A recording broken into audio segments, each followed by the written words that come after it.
الحمد لله رب العالمين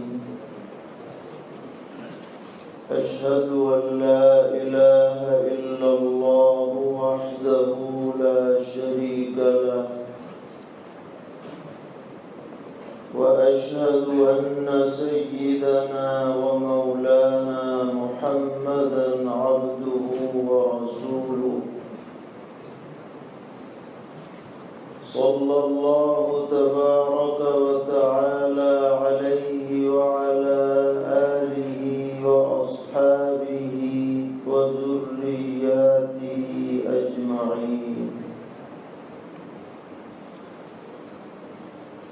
أما بعد فعن أبي هريرة رضي الله تعالى عنه أن رسول الله صلى الله تعالى عليه وسلم قال: والذي نفسي بيده ليوشكن أن ينزل فيكم ابن مريم حكما مقسطا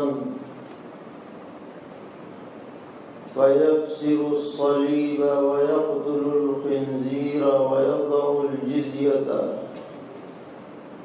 ويفيض المال حتى لا يقبله أحد، أو كما قال عليه الصلاة والسلام. معزز اساتذہ کرام، طالبان علوم نبوت اور بزرگوں اور بھائیوں، آپ کا یہ ادارہ جو دارالعلوم ماٹلی والا کے نام سے مشہور و معروف ہے، پورے ملک میں تعلیم و تربیت، تحقیق اور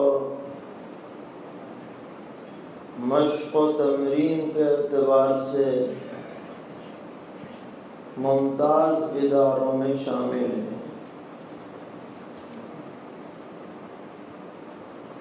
ابتدائی درجات سے لے کر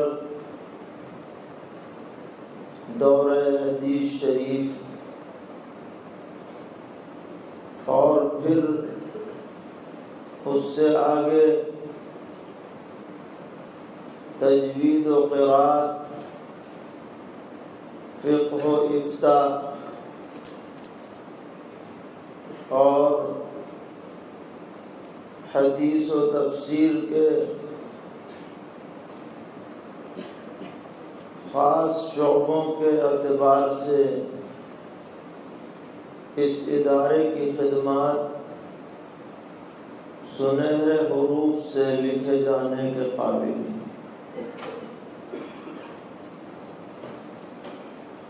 اللہ تبارک و تعالی ادارے کے بانیان، منتظمین، معاونین، طلباء، اساتذہ سب کے لیے خیر کے فیصلے فرمائیں اور اس کے فیض کو چار دانگ عالم میں عام فرما دیں۔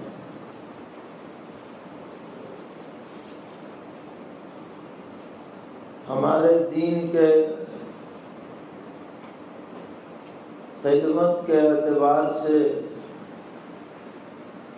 بہت سے شعبے ہیں اور ہر شعبے کی اپنی جگہ پر اہمیت ہے۔ کسی شخص کو بھی یہ زیب نہیں دیتا کہ وہ دین کے کسی ادنا سے ادنا شعبے کے بارے میں بھی کوئی ناقدری کی بات کہے یا زبان سے نکالے۔ ہر خدمت کی اپنی جگہ پر ایک اہمیت ہوتی ہے جس سے انکار نہیں کیا جا سکتا، لیکن کچھ شعبے ایسے ہوتے ہیں کہ جو تمام شعبوں کے لیے بنیاد کے پتھر کی حیثیت رکھتے ہیں۔ جیسے یہ عمارت کھڑی بھی ہے، اس عمارت کی چھت بھی ہے، دروازے بھی ہیں، کھڑکیاں بھی ہیں، الگ الگ دیواریں بھی ہیں، لیکن اس ظاہری عمارت کے پیچھے اصل طاقت جو ہے وہ بنیاد میں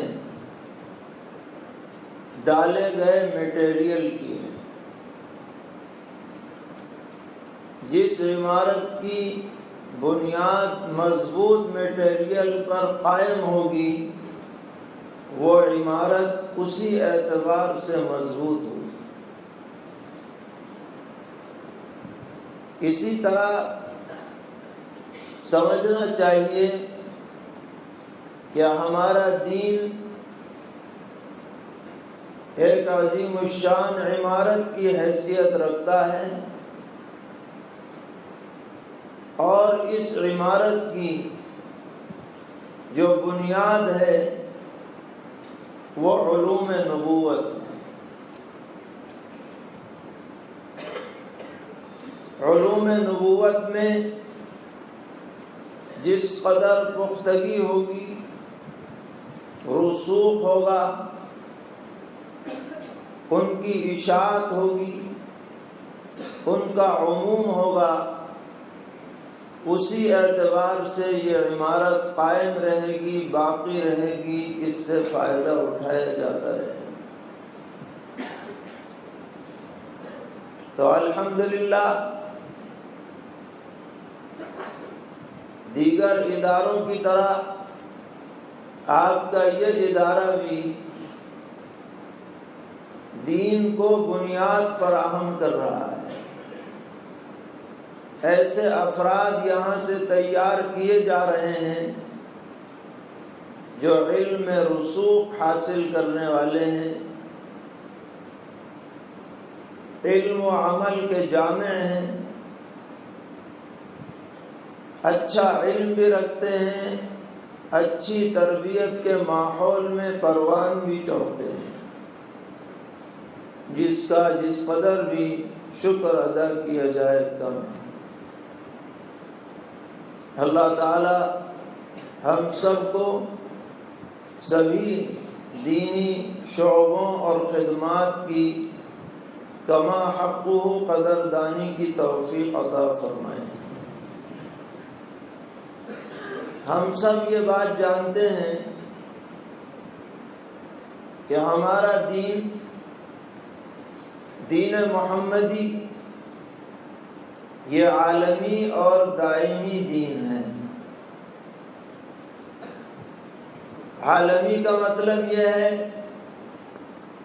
کہ نہ تو علاقے تک محدود ہے، نہ برادری تک محدود ہے، نہ زمانے تک محدود ہے۔ ہر علاقے میں یہی دین چلنے والا ہے۔ ہر طبقے اور ہر برادری اور ہر معاشرے کے لیے اسی دین کی رہنمائی باعث نجات اور کامیابی کا ذریعہ ہے، اور قیامت تک یہی دین باقی رہنے والا ہے۔ اللہ تبارک و تعالی نے اسباب کے طور پر اس دین کی حفاظت کے انتظامات فرمائے ہیں۔ ان انتظامات میں سے کچھ تو ایسے ہیں کہ جن کے بارے میں آدمی محنت کرے، قربانی دے تو اپنا حصہ اس میں حاصل کر سکتا ہے۔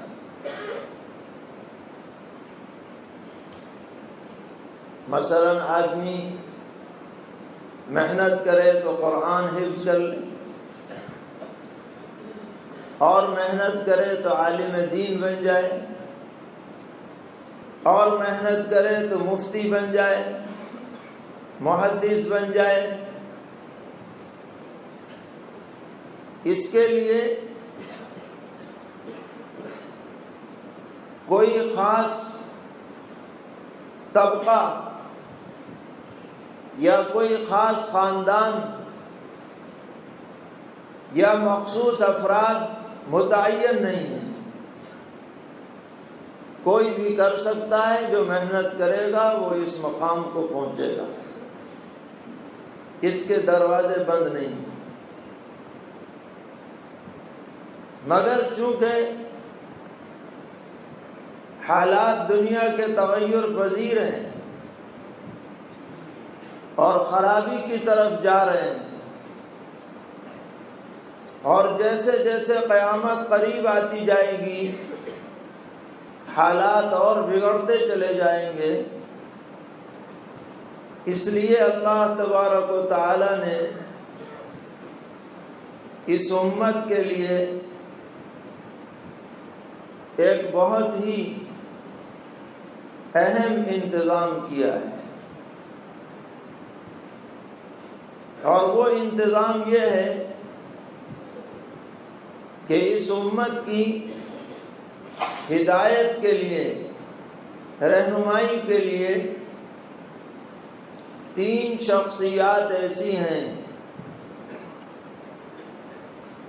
کہ جن کو متعین کر دیا گیا ہے، ان کے درجے تک کوئی شخص اپنے طور پر نہیں پہنچ سکتا۔ ان کو جو بھی کمالات ملے ہیں وہ کمالات کسبیہ نہیں ہیں بلکہ کمالات وہبیہ ہیں، اور یہ 3 شخصیات میں سب سے پہلے سرور عالم خاتم النبیین حضرت محمد مصطفیٰ صلی اللہ تعالی علیہ وسلم کی ذات عالی،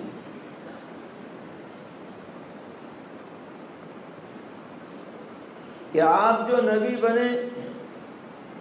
وہ اپنی محنت اور ذاتی جد و جہد کی وجہ سے نہیں بنے، بلکہ خالصتاً اللہ تبارک و تعالی کے فضل و کرم، انتخاب اور اصطفاء کی بنیاد پر آپ کو مقام نبوت پر فائز کیا گیا۔ اور حضرات علماء یہاں تشریف فرمائے ہیں، سب جانتے ہیں کہ نبوت کمال کسبی نہیں ہے بلکہ کمال وہبی۔ اللہ تعالیٰ جس کو چاہیں گے وہ نبی بن سکتا ہے، ایرا غیرہ کوئی کھڑا ہو جائے کہ میں بھی نبی ہوں، اس کا کوئی اعتبار نہیں۔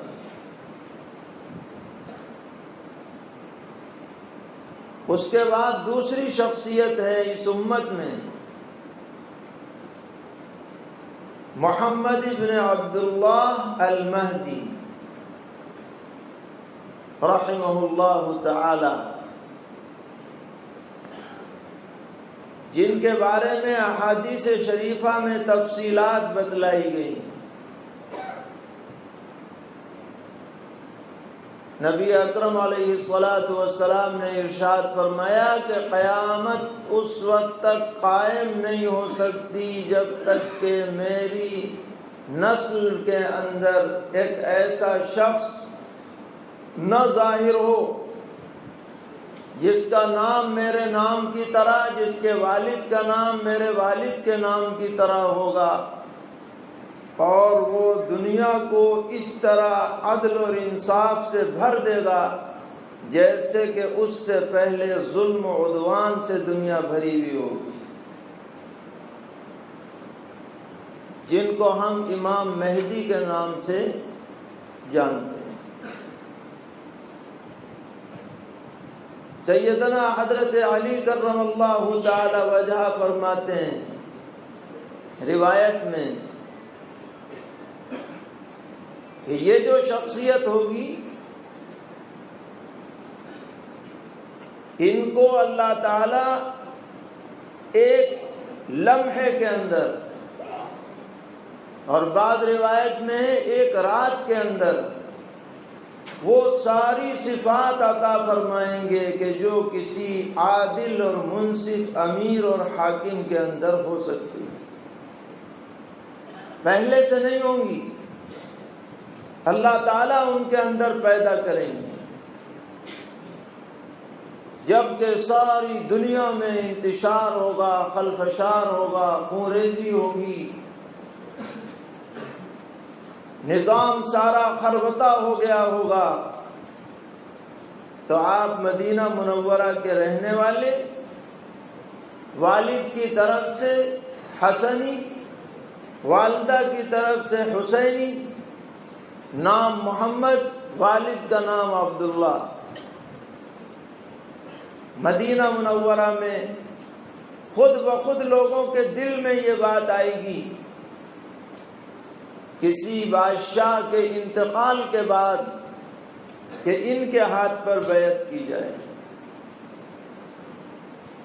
مگر وہ وہاں سے عذر کر کے مکہ معظمہ چلے جائیں گے، لوگ پھر تلاش میں رہیں گے، تو بیت اللہ شریف میں طواف کے دوران ان کو پہچان لیا جائے گا اور ان کے ہاتھ پر بیعت ہوگی۔ یہ دوسری شخصیت ہے جو مہدی کے نام سے معروف، اور علماء نے لکھا ہے کہ خاندان حسنی میں امام مہدی کا ظہور یہ تکوینی طور پر سیدنا حضرت حسن رضی اللہ تعالی عنہ کی طرف سے جو عظیم الشان ایثار کا مظاہرہ کیا گیا تھا امیر المومنین سیدنا حضرت معاویہ رضی اللہ تعالی عنہ کے حق میں، انہوں نے اپنی خلافت سے دستبرداری اختیار کی تھی امت کو جوڑنے کے لیے۔ اللہ تعالیٰ کو ان کی یہ ادا ایسی پسند آئی کہ اس امت کا آخری عالمی خلیفہ جو ہوگا وہ ان کے خاندان سے ہوگا۔ وہ صلح حسنی کا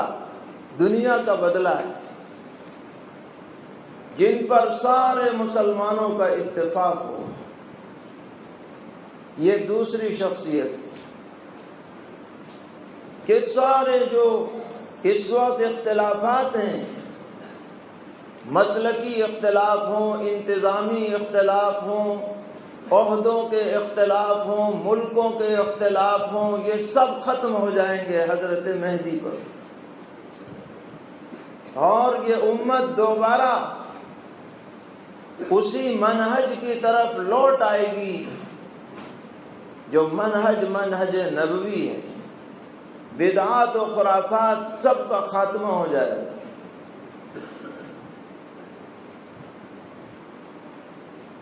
حکیم الامت حضرت مولانا اشرف علی تھانوی نور اللہ مرقدہ کو اللہ تعالی نے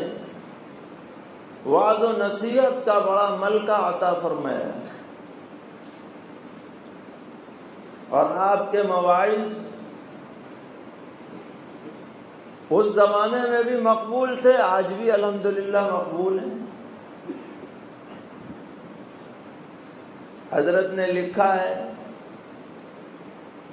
کہ ایک مرتبہ گنگوہ کے اطراف میں واعظ ہوئے،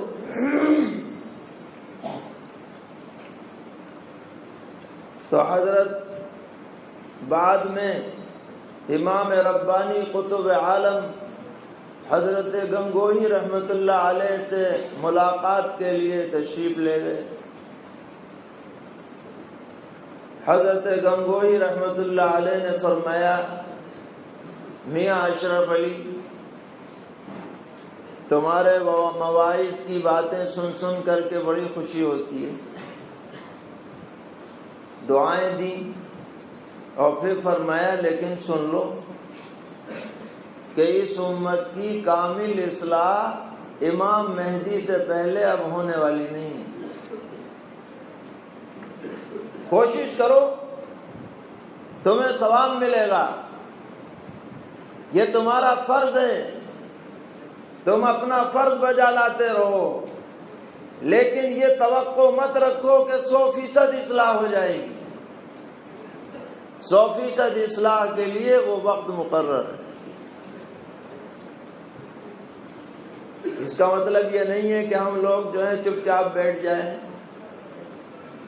بلکہ حضرت کا منشا یہ تھا کہ اگر کوئی آدمی دین کی بات کرے اور اس کا اثر ظاہر نہ ہو تو دل برداشتہ نہ ہو، مایوس نہ ہو، کام کرتا رہے، کیونکہ ہمارا کام تو پہنچانا ہے، دین لوگوں تک منتقل کرنا یہ ہمارا کام ہے۔ ہدایت اللہ تعالیٰ کے ہاتھ میں ہے، دلوں کا بدلنا اللہ کے ہاتھ میں ہے۔ تو یہ اس امت میں دوسری شخصیت، جہاں تک کوئی آدمی اپنے عمل سے پہنچ نہیں سکتا، مگر یہ امت کا بہت اونچا مقام اور مرتبہ ہے، منصب ہے، جو صرف ایک شخص کو ملنے والا ہے، اور وہ شخص ابھی پیدا نہیں ہوئے۔ اہل سنت والجماعت کا عقیدہ ہے کہ وہ ابھی پیدا نہیں ہوئے، وہ ظہور سے 40 سال پہلے پیدا ہونے والے ہیں۔ اور شیعہ اور روافض کہتے ہیں کہ وہ ان کے 12ویں امام ہیں، محمد ابن حسن العسکری، جو 5 سال کی عمر میں غائب ہو گئے غار سرہ من رعا میں، اور اب وہ قیامت کے قریب نکلیں گے، نعوذ باللہ من ذالک، اسی لیے ان کو امام غائب کہتے ہیں۔ تو یہ عقیدہ ویسے ہی ہوائی عقیدہ ہے، دلائل کی روشنی سے جو بات ثابت ہوتی ہے وہ یہی ہے کہ وہ ابھی پیدا نہیں ہوئے، اس وقت پیدا ہوں گے، وہ متعین۔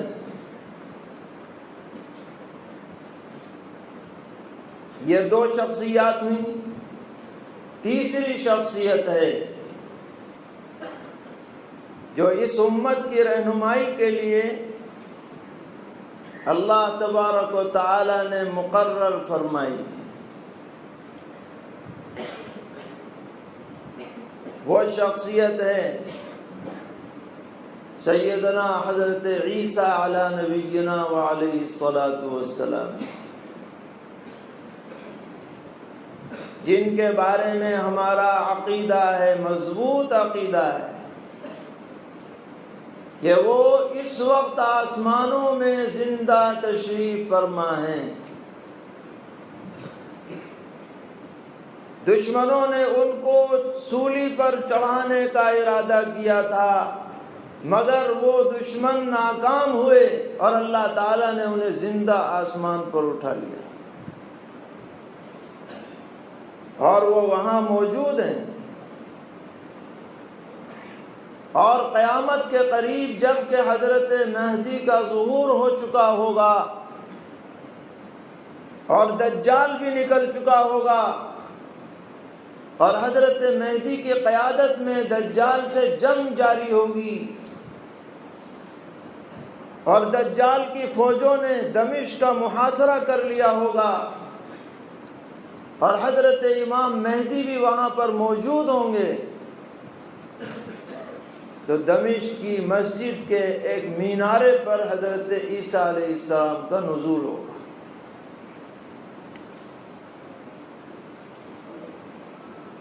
اس عقیدے کو عقیدہ رفع و نزول کہا جاتا ہے، اور اس عقیدے پر بھی اسی طرح ایمان لانا ضروری ہے جیسے کہ اللہ کو ایک ماننے پر ایمان لانا ضروری ہے۔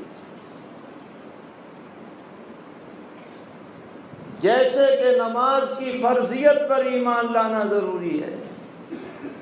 جیسے کہ قرآن کی حقانیت پر ایمان لانا ضروری ہے، اسی طرح عیسیٰ علیہ السلام کے زندہ آسمان پر موجود ہونے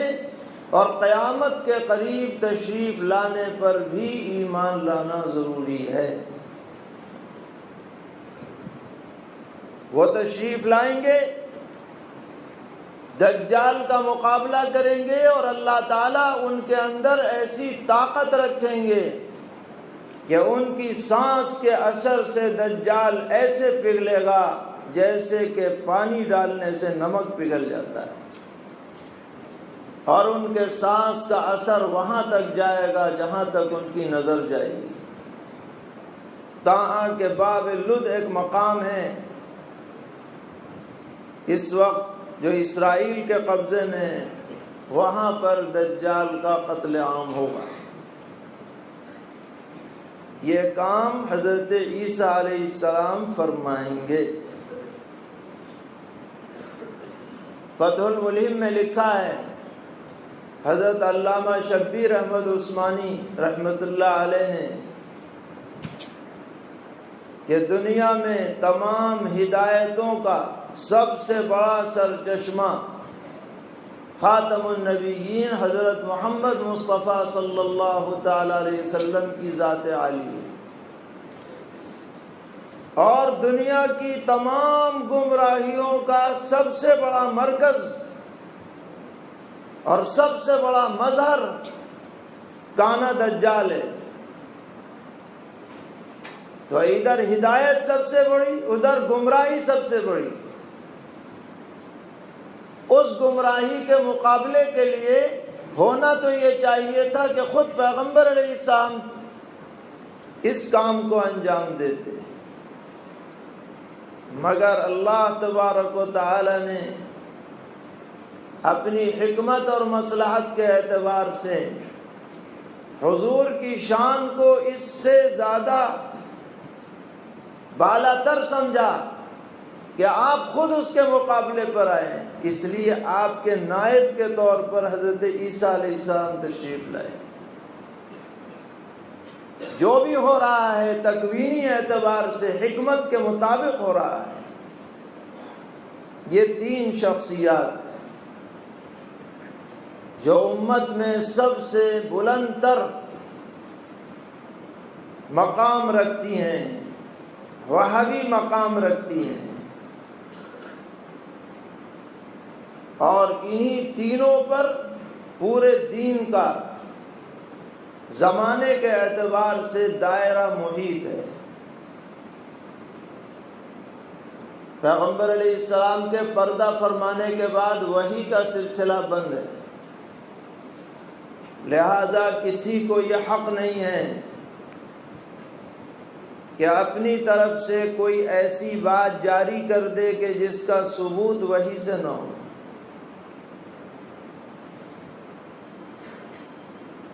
نبی اکرم علیہ السلام سے امام مہدی کے ظہور کے درمیانی عرصے میں اس دائرے کی حفاظت کی ذمہ داری عام علماء پر ہے۔ یہ رسی کھینچ کے رکھو، کوئی دین کے اندر بددینی کے نام سے داخل نہ ہو جائے، بددینی پر دین کا لیبل نہ لگا دے۔ جو عقیدہ دین سے ثابت نہ ہو اس کو دین کا عقیدہ لے کے کوئی نہ چلائے، کوئی عمل دین سے ثابت نہ ہو اس پر دین کا رنگ نہ چڑھایا جائے۔ یہ علماء کی ذمہ داری۔ چنانچہ ہر دور میں اللہ تعالیٰ نے ایسے علماء پیدا فرمائے جنہوں نے صفائی کا کام کیا ہے، دودھ کا دودھ، پانی کا پانی۔ حدیثوں میں گڑبڑ شروع کر دی، جھوٹ کی فیکٹریاں کھل گئیں، جب دیکھو کوئی نہ کوئی نئی بات چل پڑی کہ حضور نے فرمایا قال قال رسول اللہ صلی اللہ علیہ وسلم، بڑا خربطہ ہونے لگا۔ صحابہ کرام کے زمانے ہی میں یہ شروع ہو گیا۔ آپ نے مقدمہ مسلم میں پڑھا ہوگا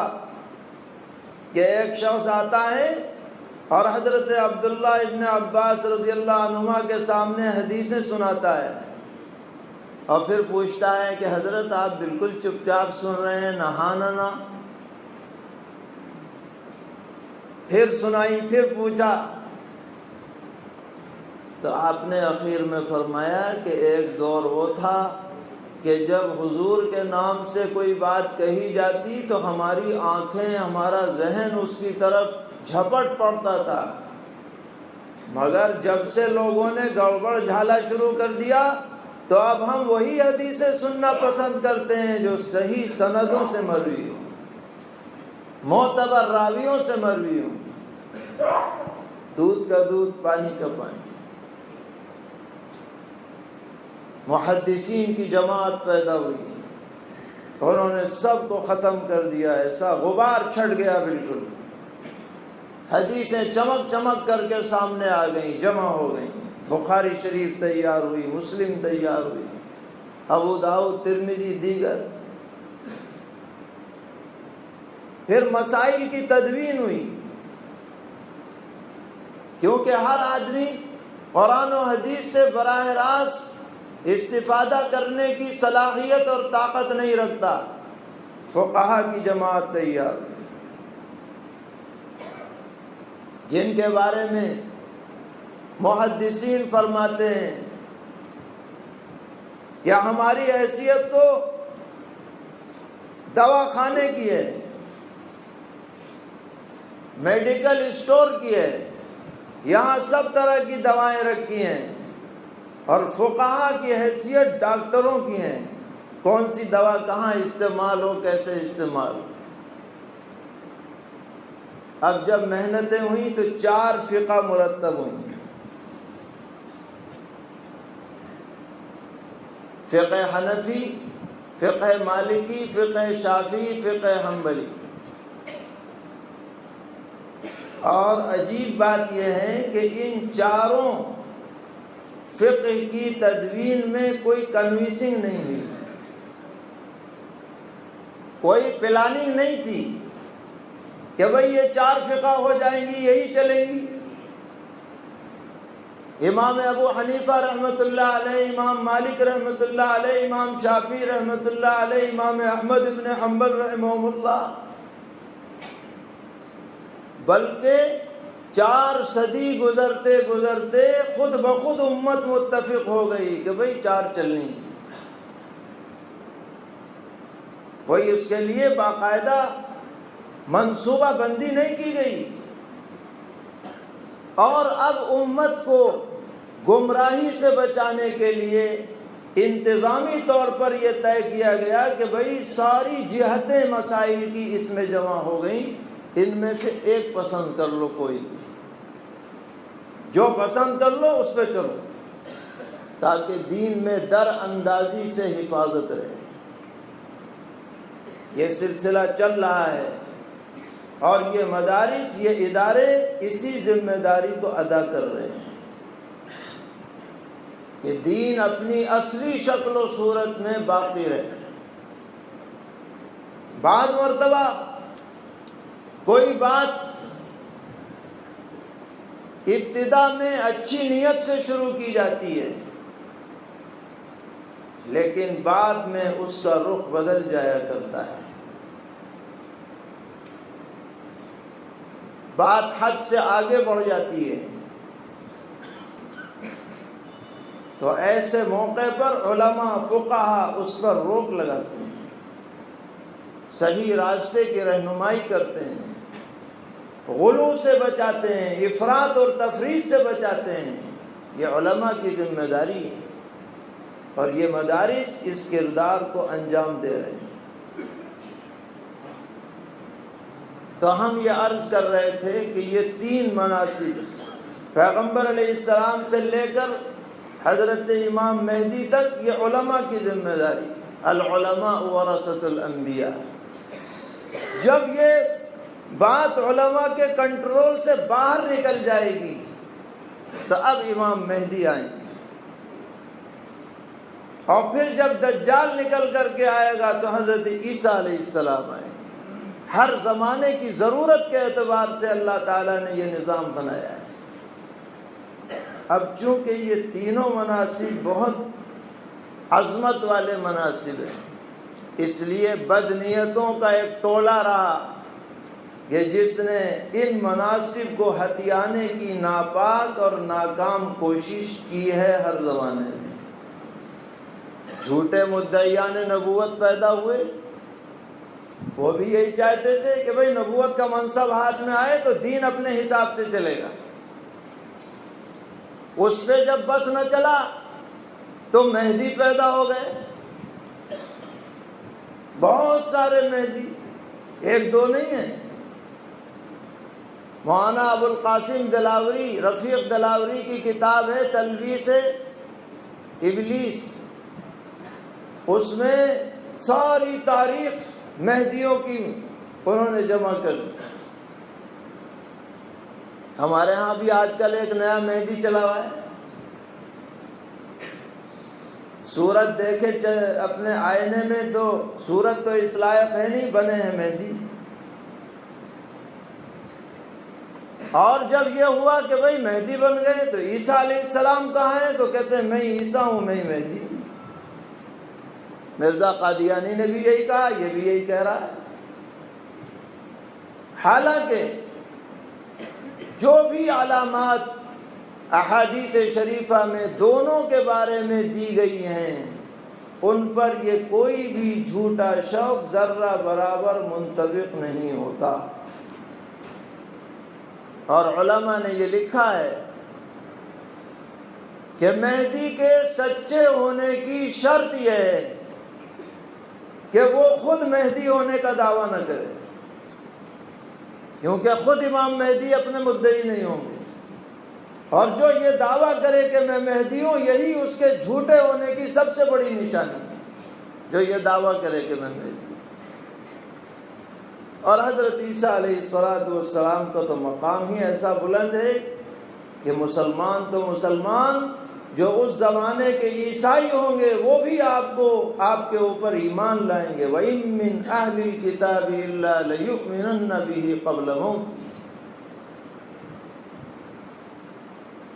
تو یہ وہ مضامین ہیں میرے بھائیوں جن کا ہمارے معاشرے میں مذاکرہ ہونا ضروری ہے، کیونکہ آج کل ایسے گمراہ کن نظریات عوام میں پھیلائے جا رہے ہیں۔ پہلے سے اگر ہمارا ذہن اس سے واقف رہے گا تو اس طرح کی غلط بیانیوں سے ہم محفوظ رہیں۔ ہم نے آپ کے سامنے